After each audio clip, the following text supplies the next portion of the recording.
want to do today is I want to give you exercises that are really going to help you ride better, open up your body, and be able to ride more effectively and sit more stable and confidently.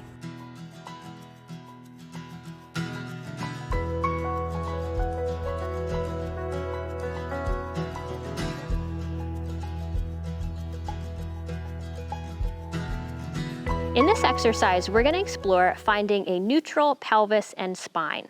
What this really means is we're just looking for the position where you're sitting most stable, can be most effective with your seat aids, and also what's most comfortable. What we're looking for is finding a neutral position of the pelvis, which means that basically the front bones of the pelvis, the pubic bone and the lower part, are in line on the frontal plane of the body. So if we look at my seam, see how here it's perpendicular to the ground. If I start to tip forward, I'm no longer in neutral, or if I tip back.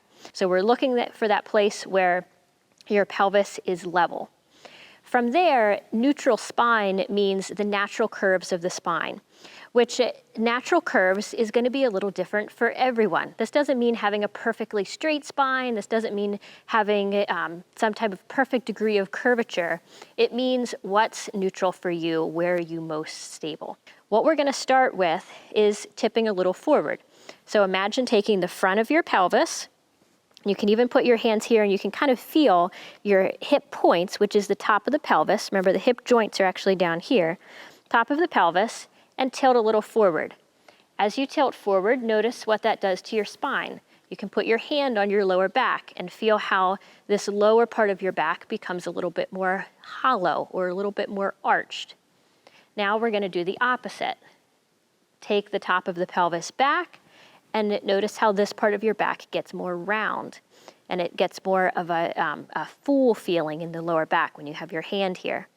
Now come back up and see if you can find neutral. So not too far forward, not too far back, but right in the middle.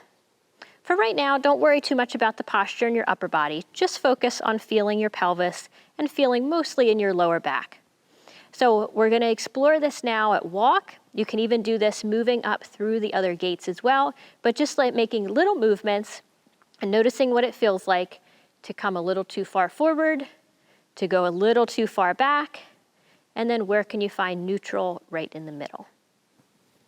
So here as I'm walking, I'm going to come a little too far forward, allowing my lower back to arch or to hollow, so I can feel that sensation. I'm going to go too far back. You can also feel how this affects how you're sitting on your seat bones.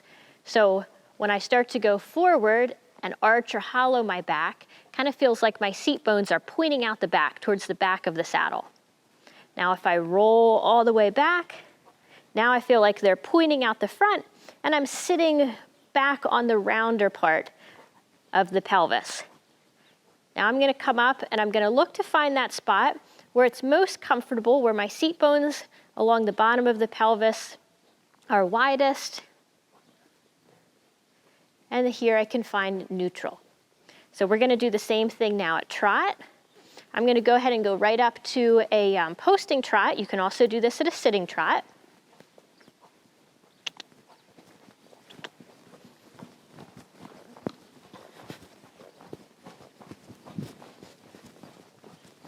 So here in rising trot, I also want to keep this feeling of neutral, or this feeling of if my pelvis was a bowl of water, that I was keeping the water level.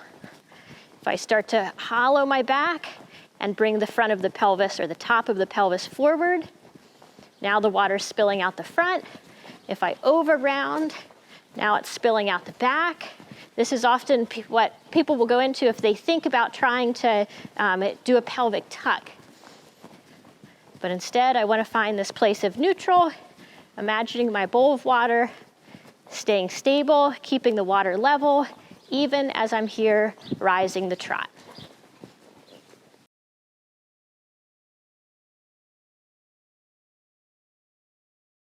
I'm here today with Angelina and with Ellie to demonstrate hip hinges, which is just moving slightly forward and slightly back from the hip joint.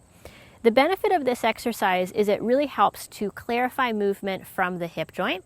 It's really good for this idea of thinking about sitting back, but sitting back from the hip so that you really come to where you're sitting upright and you're still well balanced.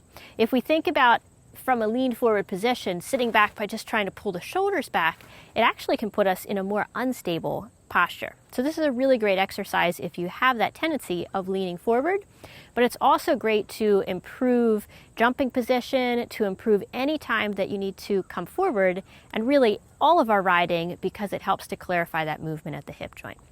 Okay, so what I'm going to have you do, I'm going to come over here a little bit so I can better see, is just think about coming slightly forward from your hip joint and just come forward maybe 2 inches.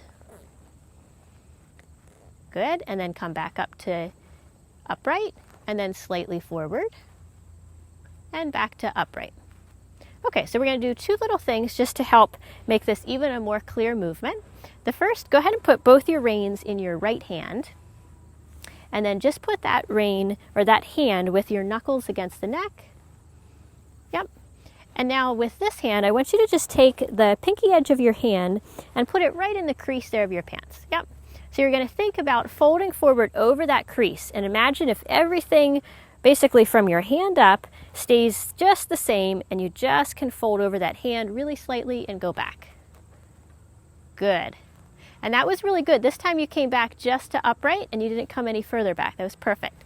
Go ahead and do that again. Slightly forward and slightly back.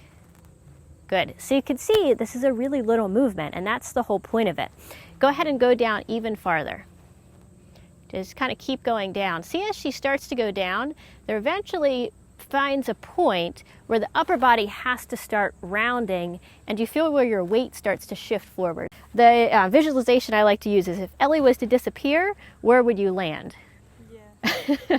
And we want to land on our feet, and when we do this little move forward, you can still be landing on your feet. If you start to go over here, leaning really far forward, that's when we have to start adjusting the legs. And we go into that in some of the more advanced exercises.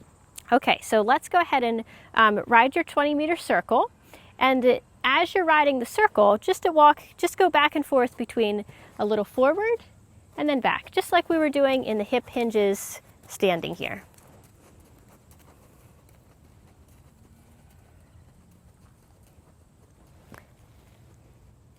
And as you do these, shorten your reins a little bit more. Yep.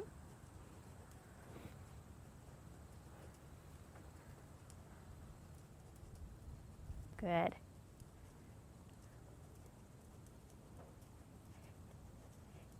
And think just a little bit more from your hip. So that last time you kind of came with your shoulders first, just imagine that it was your center that was going forward and back instead of your upper body. Yes. Good. And then back. Thank you for demonstrating.